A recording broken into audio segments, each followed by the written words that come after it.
Okay, good morning, YouTube.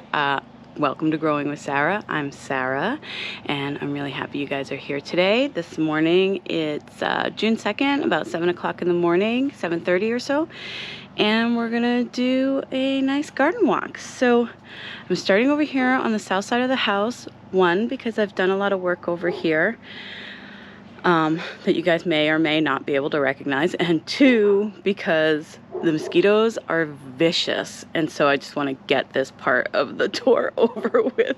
So I am heavily covered in DEET, deep woods off, but even that in northwest Wisconsin is not always enough, so you got to get it while it's fresh. Okay, so this side of the yard, if you guys remember me talking about it, there's a fence here. And this is my neighbor Lola's fence, and there's a lot of maple trees that kind of grow along this fence, and then there's just tons of like little saplings and things that grow up around on the ground here. So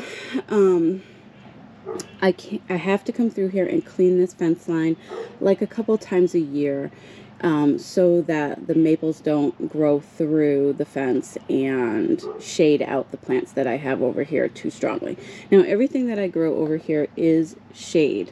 I pretty much, I look for plants that actually can grow in full shade, but tolerate a little bit of sun, because there are a few spots that get like dappled sunlight.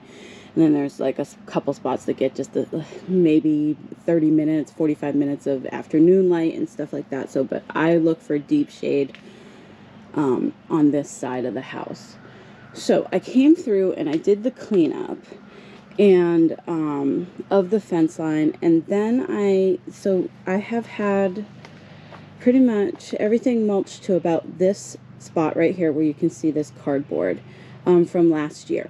And I threw cardboard down last year, and there is a weed in here, or I don't know what it is, but you know, it's a plant, and it's this right here, and it smells like celery when you cut it down, but this was thick. I mean, it was a mat. It was a huge blanket of this stuff all the way down, even through the cardboard, everything. So I came and I cut it all back, and I don't think I'm going to be able to get this, like, here it is bigger. It's not entirely ugly or anything like that, but it's just not what I want back here, even for ground cover. And so I'm going to have to put down like carpeting. When we get into the back, I have carpeting behind the dog kennel, because I had to kill back some weeds back there too, so I can get my like wheelbarrow and stuff in there. I think I'm going to have to do the same thing here. And what I'm going to do, I have some old carpeting. I have like an old carpet actually sitting right down there at the end of the, I'm just going to cut it up, and I'm going to lay carpet the whole way down, kind of coming over into the walkway, and just let it sit for maybe even 2 years, just to kill this stuff back, because I don't know what it is. It's very, very aggressive. It seems to have even enjoyed having the cardboard over it. I think it came back stronger than I've ever seen it. So I think I'm really going to have to lay something down on top of it that's impermeable. It doesn't break down quite as quickly as cardboard does. So that's what I learned when coming through and doing the cleanup on this side of the yard yesterday. Now, I also found that I had a bunch of little plants that I had forgotten I even have covered up by leaves. So we're going to go through and look at some stuff. All right, so, okay, woo la la, doing great. This is like right under my roof line here, and I don't have gutters, sorry. And so when the rain comes, it breaks these few leaves here, but it doesn't bother me too much, because honestly, this hosta is my biggest Empress Woo, and it's because it gets so much water here. Same thing happens with the Summon Substance. You can see it just gets a little broken. And we've had a ton of rain, which is why the mosquitoes are so bad. But it's great for the hostas. So this is a Bleeding Heart. I think it's just a basic red and white Bleeding Heart. I put it in this year. Just got it from Walmart in the plastic packaging, you know, little plastic bags, and started it upstairs in the house while it was still cold, and then popped it out when it was nice and full and ready to go. And then we have some foxglove here. These were really shaded out pretty heavily, but they're coming up nicely. I cannot wait. I have foxglove kind of dotted all through this path, and I'm excited. This will be the first year that we get flowers on them. The daisies are coming up nice. Something is, you see that? Sort of like, it's like spit. Some bug is doing something here on the daisies. The daisies are, I have a few bunches of daisies in here too. They are sort of remnant of when I thought that this area was going to get a lot more sun than it does. But they do fine in here, and they don't get out of hand. So they're just like regular, you know, daisies, just from seed. I don't even remember where I got the package of seed. There's nothing special about them. They're just like regular old meadow, you know, wildflower type daisies. And they look really pretty back here when they bloom. And it gives a nice pop of white. And then they don't grow too far out of hand because it's not sunny enough for them to do that. So once they're done flowering, I can just come in, cut them all the way back, and they don't get messy and crazy, and you don't have to come out here and deadhead a million daisies to like keep them going or anything like that. I just let them bloom, cut them back. If they do a second flush, which they could, it's usually a lot shorter, like they don't get the full sort of height on them.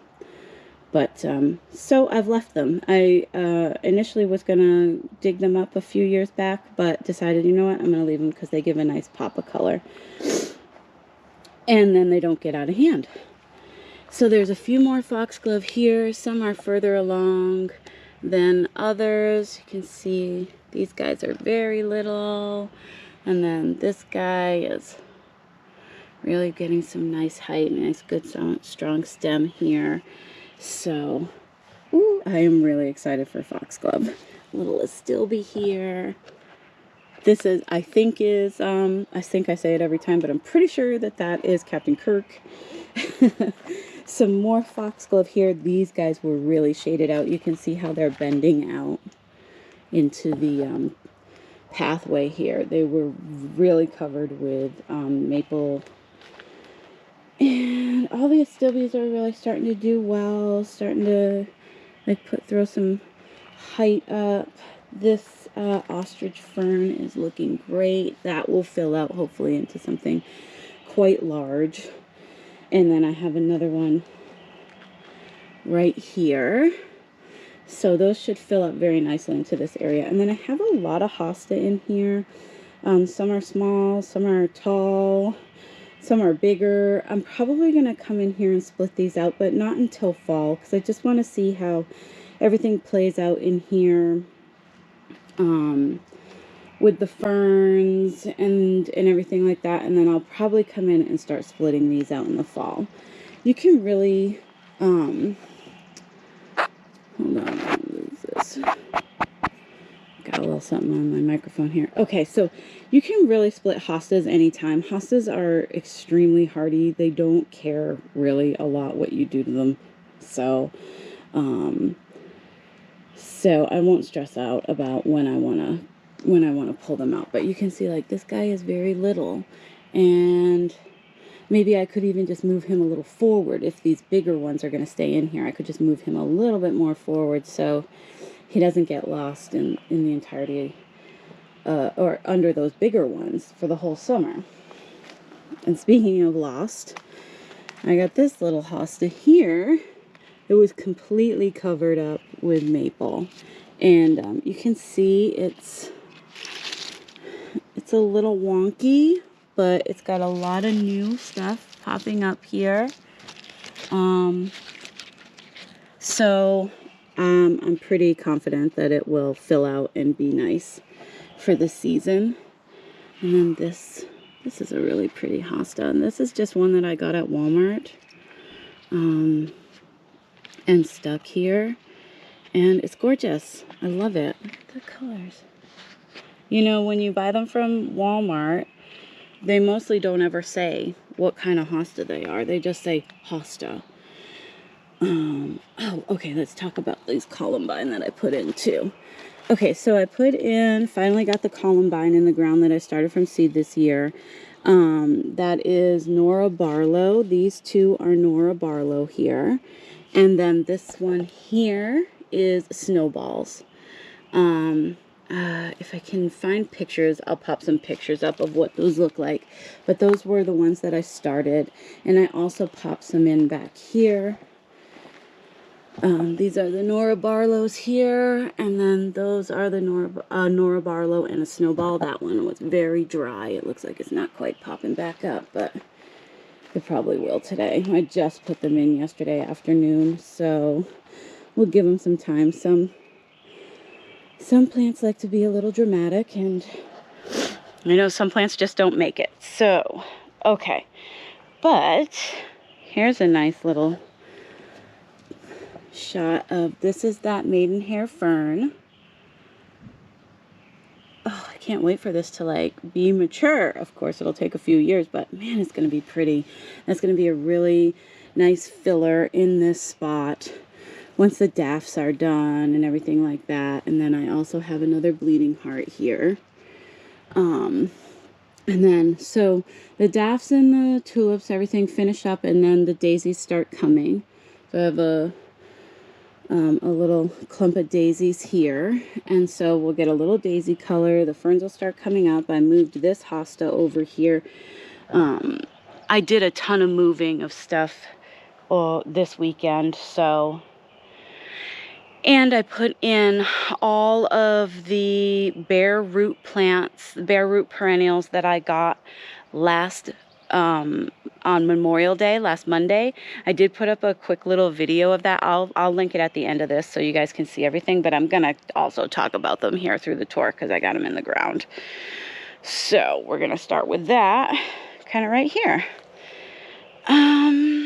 This lungwort is gorgeous. First, let's take a look at this one. Really gorgeous. Oh, starting to get to the end of it though. Not a lot of new blooms, new buds coming on or anything like that. Just love the way these age with the blue and the pink. It's really pretty. Okay, and then I have this is the pot of gold columbine here. I know for sure that this is the pot of gold columbine because this is the dappling, like the coloration that the leaves are supposed to get. And even though they both came from the same seed packet, this one's slightly different. And they're right next to each other, so I don't know why they would be so different. Except for to say that this probably isn't pot of gold. I won't know. I don't think we'll get any flowers on these this year. It's just their second year, and I started them from seed, so maybe next year we'll know. But here is the first plant I wanted to talk about that I got in the bare root. Sorry for my shadow, guys, but it's just that time of day. So, this is August Moon hosta. Now, August Moon hosta gets about 2 feet wide. About 2 feet tall and about anywhere from like 2 to 4 feet wide. So it is wider than it is taller. And in the last garden walk, I was talking about how I had a humpback whale on that side, and I wanted to get another humpback whale for this side to bring the beds together, even though for the most part they're very different. If they could have one sort of main focal point that was the same. And so, but the humpback whale is a much darker hosta and doesn't tolerate the sun over there very well. Even though it's still only morning sun, it just doesn't tolerate the sun over there. So when I was at the bare root sale, I found the August Moon. It was a clump of 2 roots. And so I split them out and moved the humpback whale and put the August moon in here. So it should be really pretty. They've done excellent. I just cut it in half, like with my Hori Hori, and stuck one in each side, and they look beautiful. This is Bridal Veil Astilbe. I also got this at the Bare Root sale. It's taken really well. And it kind of looks like goat's beard is what this makes me think of. So that'll be really pretty with the August moon behind it. And sort of the corner of the yard there, just to have a nice little clump of creamy white. This is where I ended up putting the humpback whale. So you can see that it is in sun right now, but this sun only lasts until about 9 o'clock, so it's like maybe three hours of very weak morning sun. And I have I think this is some sort of heucherella I got at a plant sale a few years ago. This is from That Woman Anna. It's not doing well over here, so this is going to get dug up and put into a more sunny spot. And it's going to get replaced with this hosta that I got at Walmart on clearance last year at the end of the year and didn't pop it in the ground. I just left it in this container all winter, and it's come back gorgeous. So I'm going to pull this heucherella out from here, pop this in. That's a chore for today. This Astilbe looks great. This Astilbe's doing good. I did have to cut out a lot of maple from this area, but that'll catch up. This lily is actually a large double yellow lily, and it has come back every year, but it's not putting on like, it's just like one stem comes back. So I'm going to dig this and move it probably after it blooms into a sunnier spot. This is Woo La La. Something 8 Woo La La. Just a few leaves. Did a nice straight edge job on it. But again, that's okay. She'll fill out and it won't be an issue. It's very pretty. I got these clearance hostas in the ground.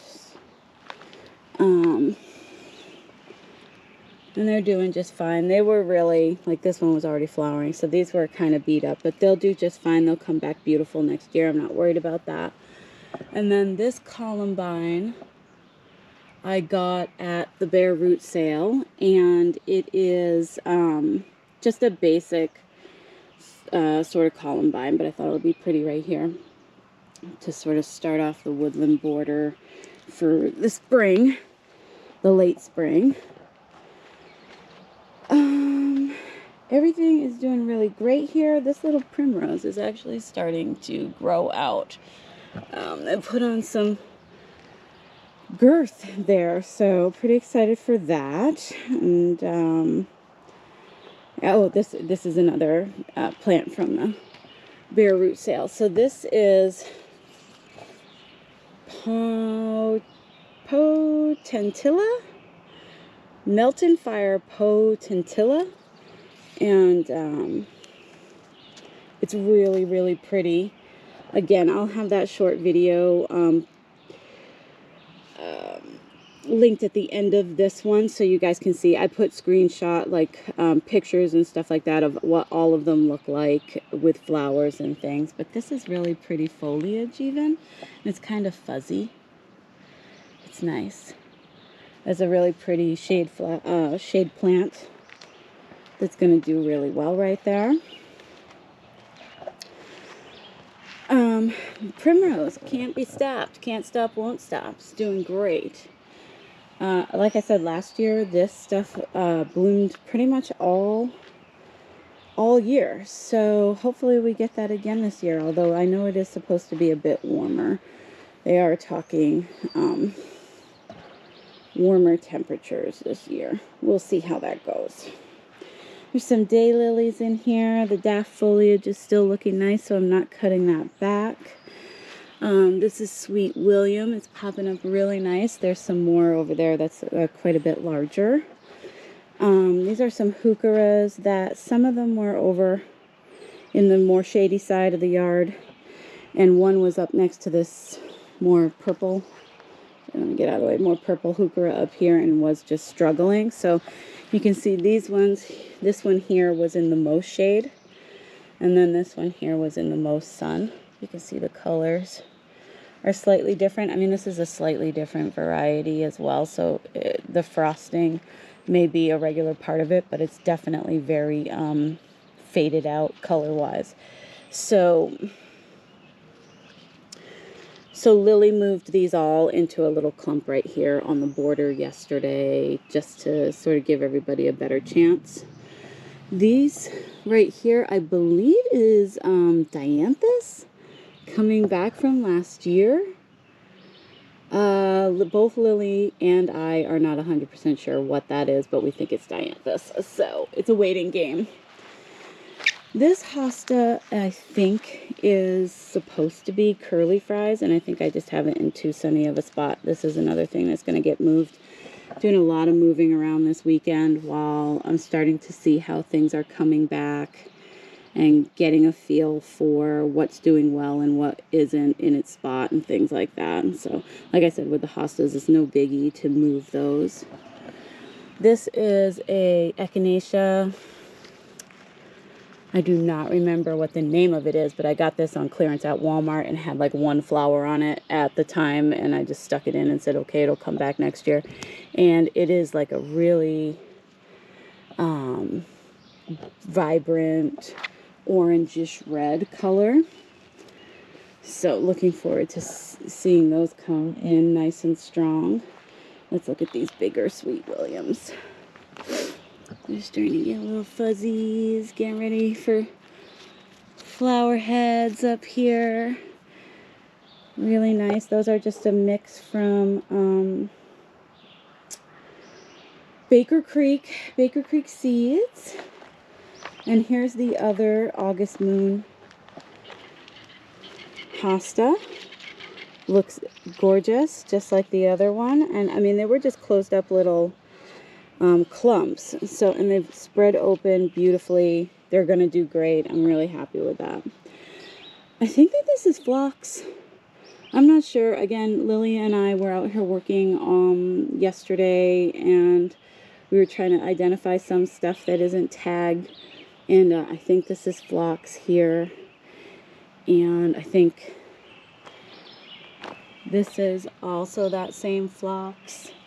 And then this here is also that same phlox. But I'm not sure. Again, we'll see. Let's look at the bleeding hearts. Quick. I love bleeding hearts. These are so pretty. Such a unique flower.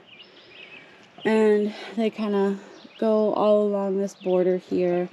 This Queen of Hearts Brunnera was over next to the lungwort on the shady side, and I moved it, and you'll see in a minute this is the same plant put in at the same time as the one down there, and the one down there is just in a lot better shape. This is Virginia. It said it could either be pink or red. I got this in the bare root sale from that local greenhouse. It's taken just fine. And then this here is a little dirty, but this is Miss America hosta. This is from the Shadowland series. Really pretty. Love it right here. It's just cheery. It doesn't get too big. It's nice in front of the planters, which it's a mess over here. We were out here potting stuff up. You can see my wheelbarrow. A lot of stuff has been moved into the back to start hardening off in the sun now that the weather is good. Although I will tell you, we did get We did get frost last Wednesday. I'm going to take this off because now it's getting warm. We did get frost last Wednesday. So, 4 days ago. But the promise of summer is here now. And I think we're supposed to hit like 75 today. And it's going to dip back down into the 60s a little later on in the week, but we'll see. We'll see how that goes. Sometimes they forecast us a little cooler and then it doesn't happen. But yeah.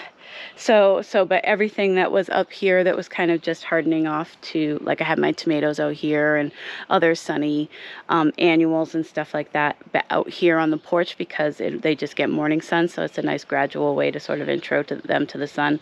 Then I brought them to the back porch where they're going to get like the full on experience of the afternoon sun.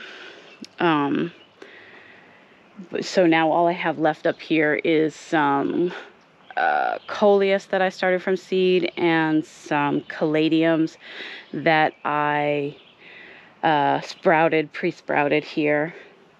And you can see just a few little things in these planters actually. That's a caladium. There's a few. I think this is Black Dragon or Kong Red or Red Kong. I can't remember what that's called. And then I've got some Verso Lime. Just a few different things in here. These are actually calla lilies that I had last year and overwintered. Stuck them in a paper bag, totally fine. The least complicated overwintering, and they did perfect. And almost everything else that I tried to overwinter just like flat out died on me. But those planters are done up. And then these are some more caladiums that I've pre-sprouted. These got to go in the ground today. These are going to go into just the border, just to add some nice foliage to the border. And then here's a few more coleus. They're hard to see because it's shady up here, and that's pretty much all that's left up here, except for some bulbs that need to get in the ground that I bought at Walmart in the spring. These darker wine-colored heuchera, these are just basic heucheras from Walmart again. They're starting to put on their bloom stalks, and they're really gorgeous with that red. Okay, so here's the other Queen of Hearts Brunnera, and you can see just how much bigger this is than the one that I pulled out from the border and stuck over there. So I was just thinking it probably wasn't getting enough sun and moved it over here. And I just love the sprays of flowers that come off of these Brunneras. I know I talk about that every single time we come past them, but soon they'll be gone and I won't be able to talk about them anymore. So, but once the flowering is done, I'll cut them back, and then the leaves will continue to get larger, and you'll have this beautiful foliage for the rest of the season. These light colored heuchera look great. So this is also a Empress Wu, and you can see how much smaller this one is compared to the one on the full shade part of the house. So this is going to get dug up and moved over to someplace on that side of the house where it gets less sun. I mean, it's still nice. It doesn't get sun scorch on it or anything like that, but it's not getting to its full size or even close to its full size. And so it's been in the ground here for 3 years.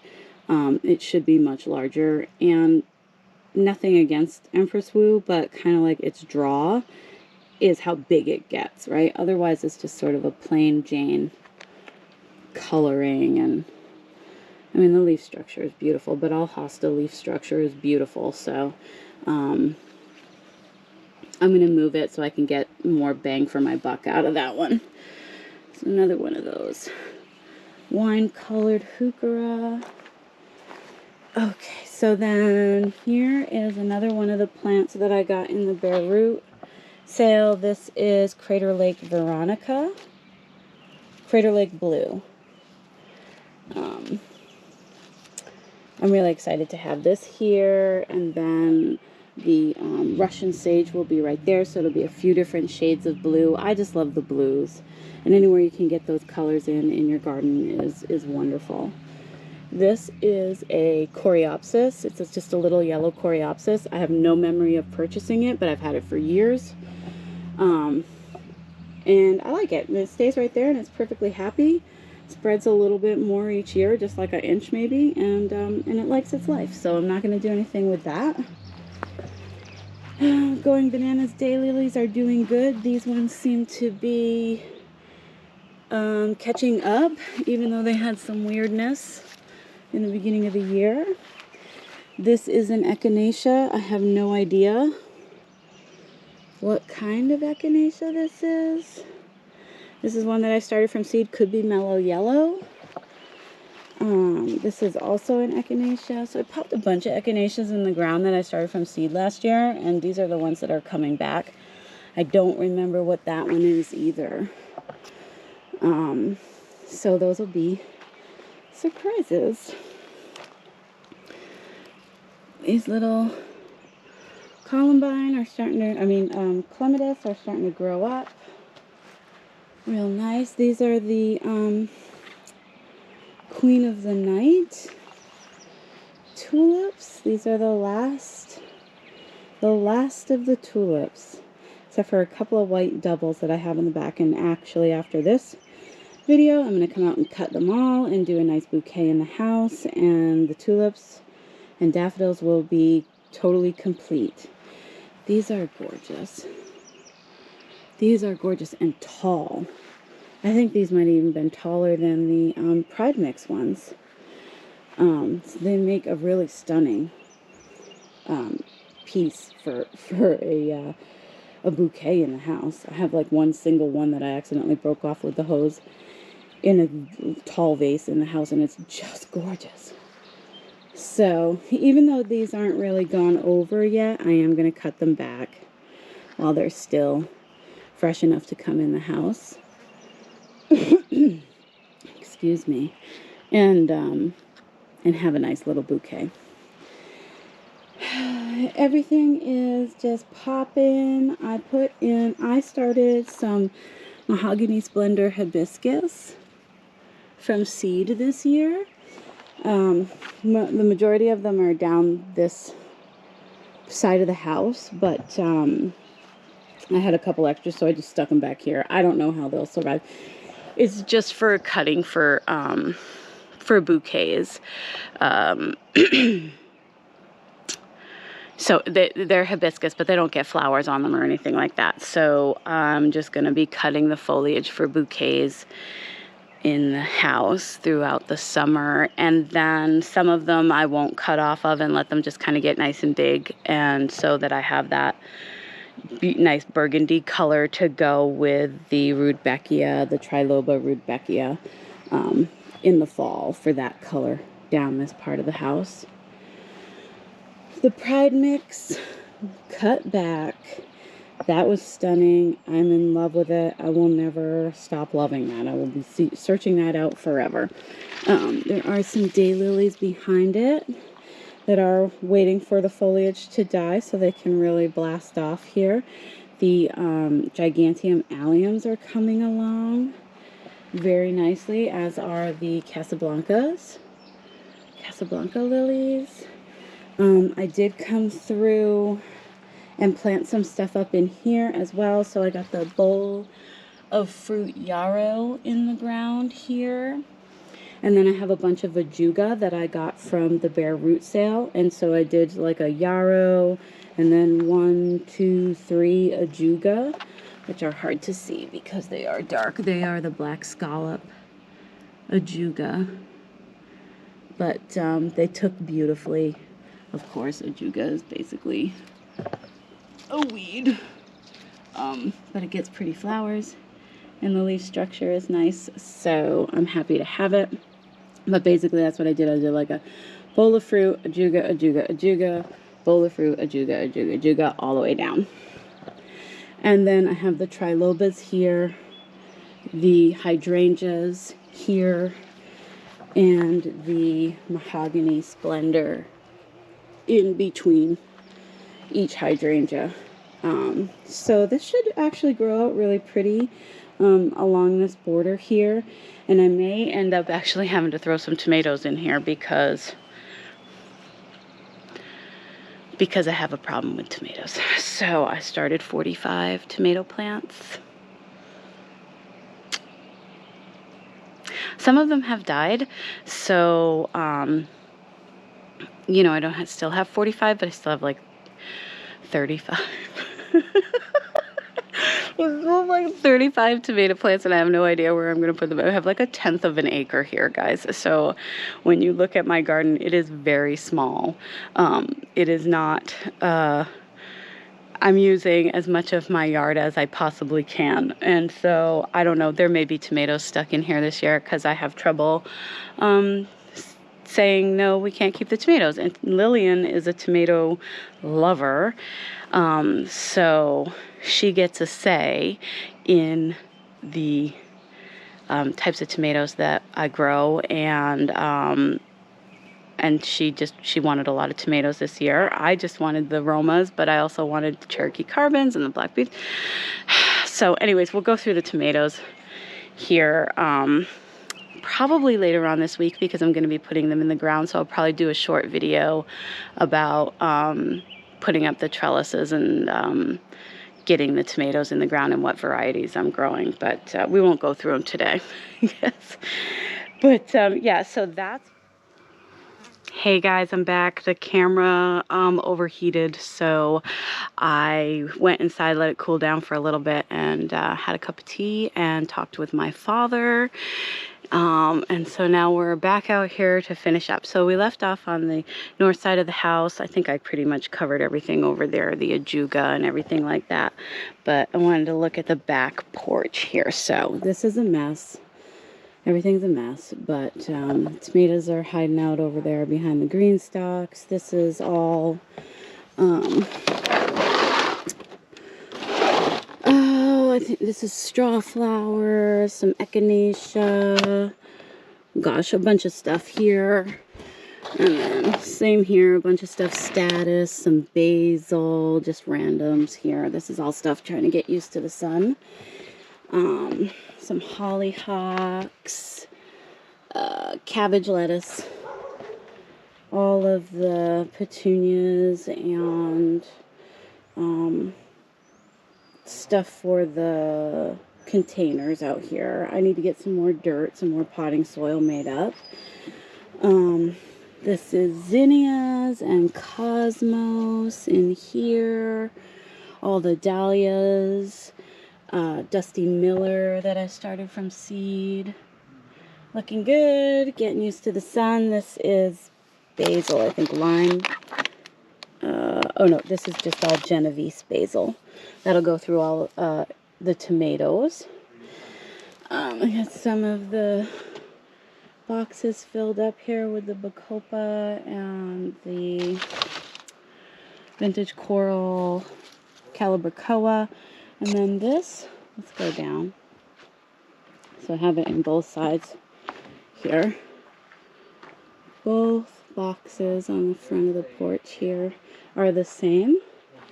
And so I have the Bacopa, the vintage coral Calibrachoa, and then this is Purple Heart that I overwintered. And it got really leggy.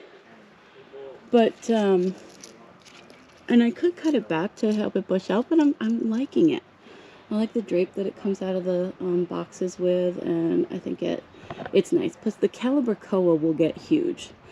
So, like, the Bacopa will start to drape out, and the Purple Heart can drape out, and then the Calibrachoa will be like a big mound up in there. That stuff is a beast. So, I just wanted to talk about a few more things that I got at the Bare Root sale. This is the Pestamon.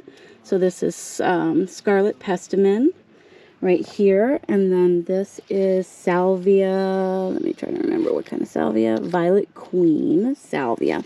This little salvia is very dramatic. I should have named it Drama Queen because She perks up in the morning and then lays down. Every day since I've gotten her in the ground, she just lays down in the afternoon like she can't handle life anymore. But she seems fine. So, and then I also got a few dwarf iris that went in on either side of the stairs here. Singing angel. One of them, this one is the actual singing angel. It's like a soft blue.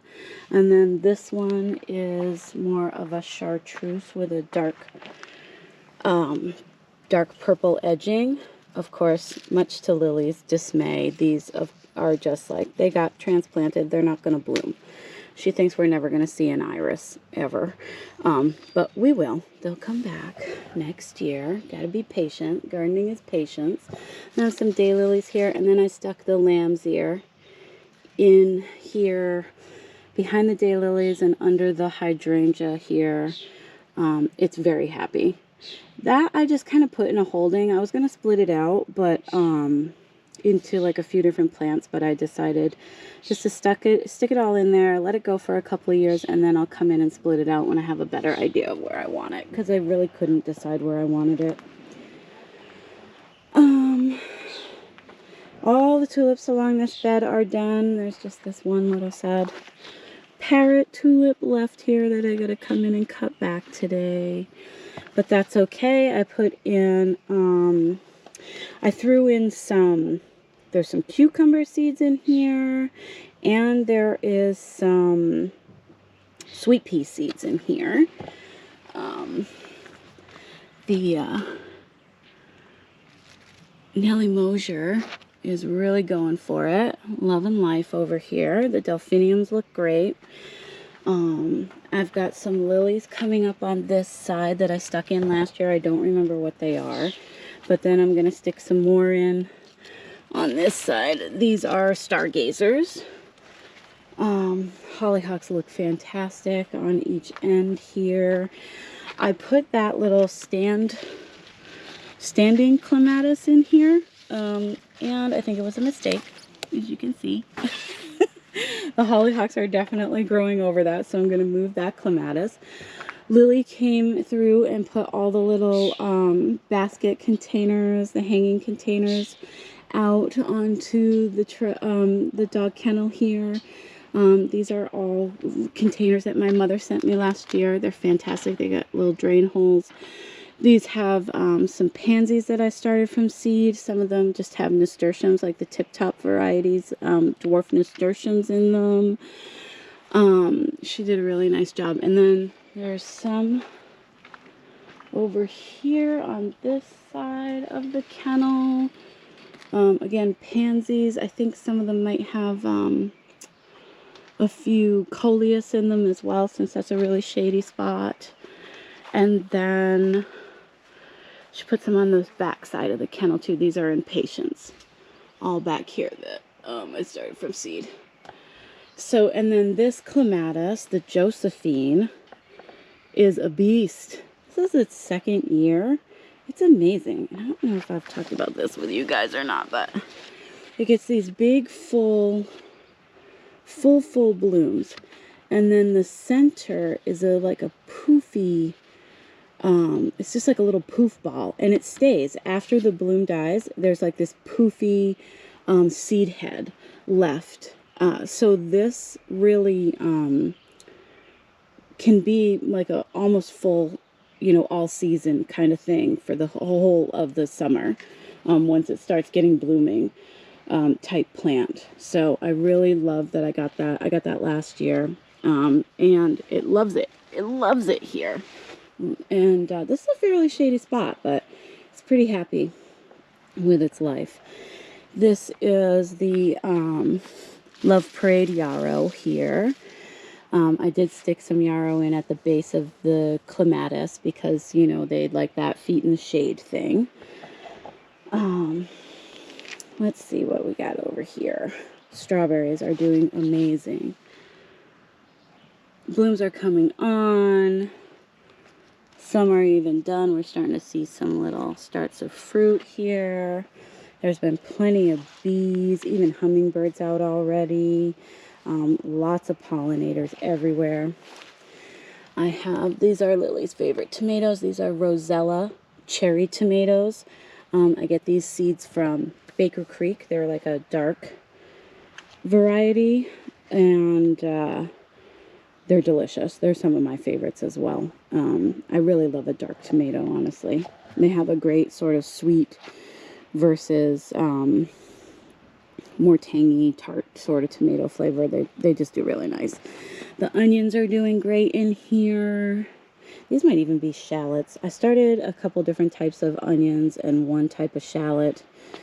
And then Lily came around and popped in seeds. So there's, sorry, mosquitoes. There's like trailing nasturtiums in every bed, in corners of every bed. This inside of these beds here is all bush beans, bush green beans. This is some sage that I popped in.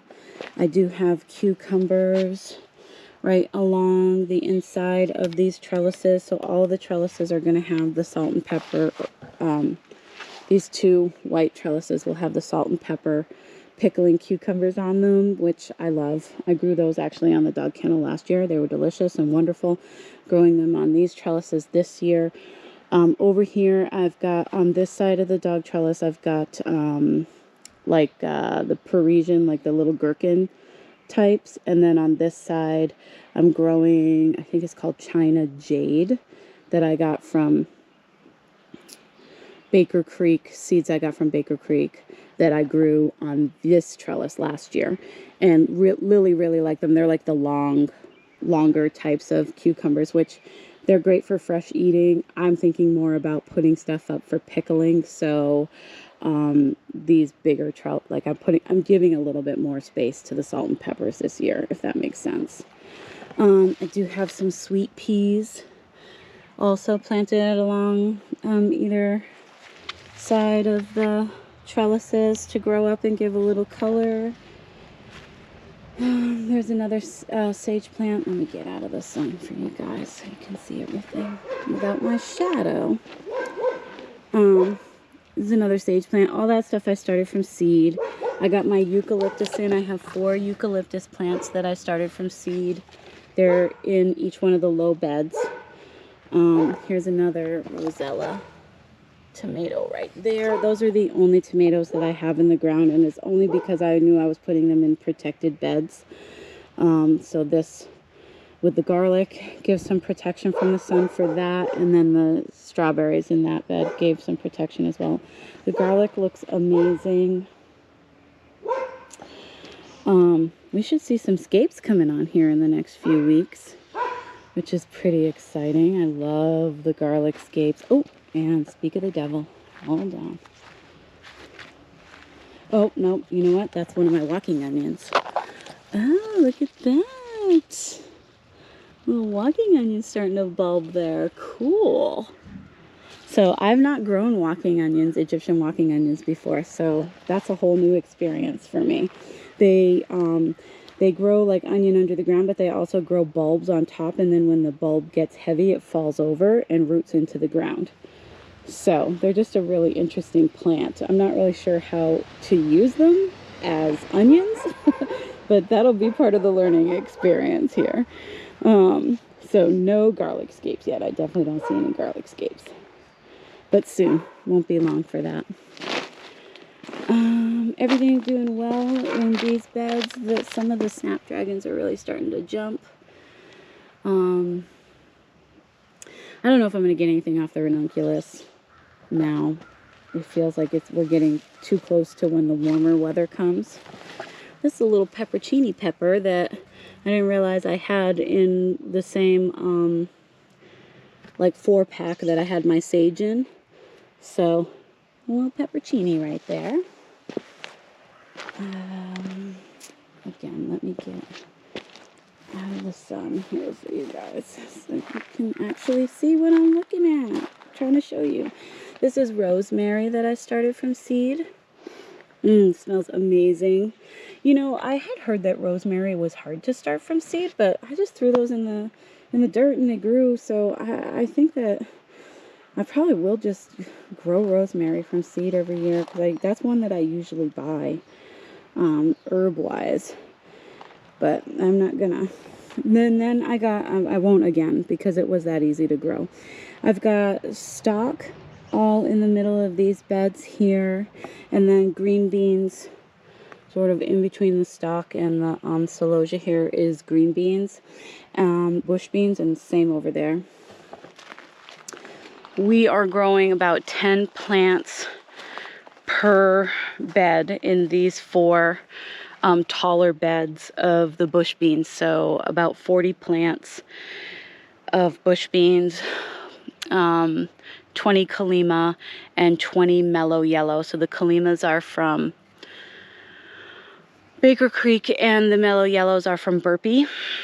Both really, really, really good green beans that I enjoy, and they hold up well to canning, so we can do dilly beans with them and just regular green beans, of which we have neither in the pantry right now, so we need them big time. I'm hoping to put on a really good harvest this year. But yeah, okay, I think that's everything new this morning. Well, let's take a look at these white tulips, because they'll be gone.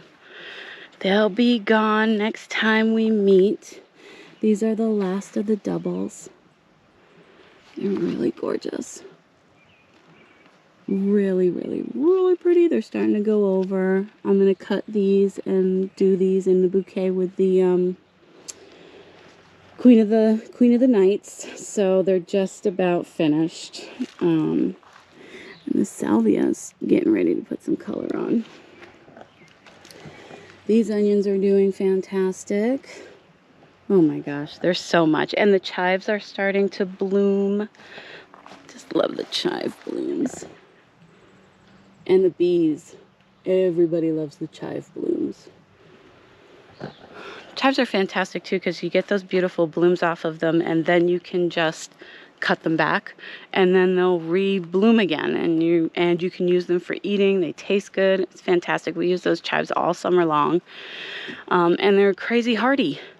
So they don't care. They'll just keep on growing. They don't care what you do to them.